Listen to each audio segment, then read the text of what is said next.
So the writer who breeds more words than he needs is making a chore for the reader who reads.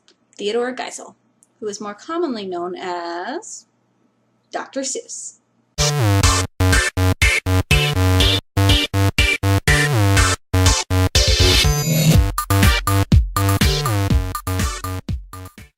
Hey word nerds, it is Wednesday, and that means two things. One, we are halfway through the week, and two, it is time to sit down and have a chat about words, specifically the ones we use in our stories. Now, personally, I am of the belief that every chapter, every paragraph, even every sentence needs to contribute. If it's not building the world, getting to know characters, or moving the plot forward, it needs to go.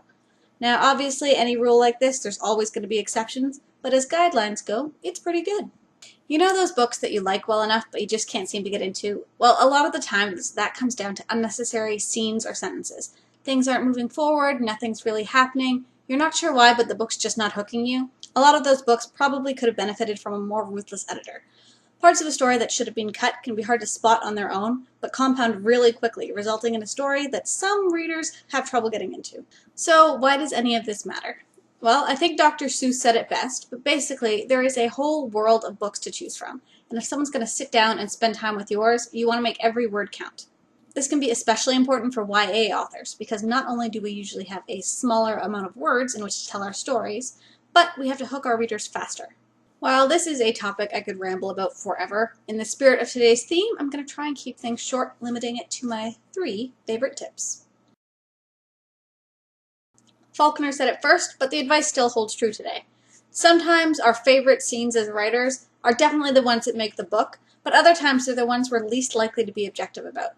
It isn't uncommon to have a scene or character that you absolutely loved writing, but who isn't actually adding anything to the story.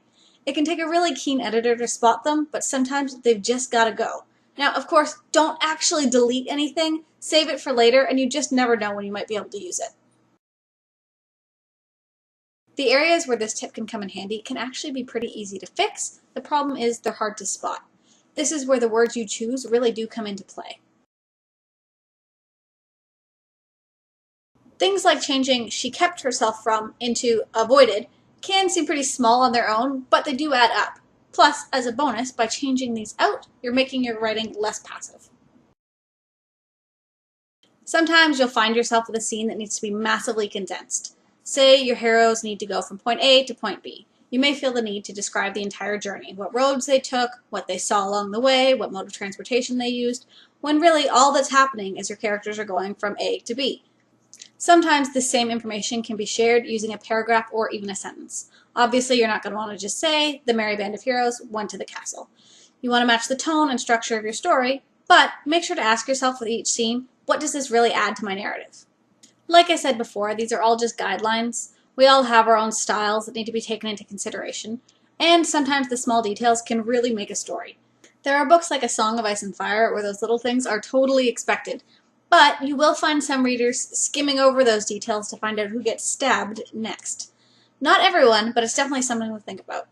So, that is it for today. Happy writing, and I will see you next week.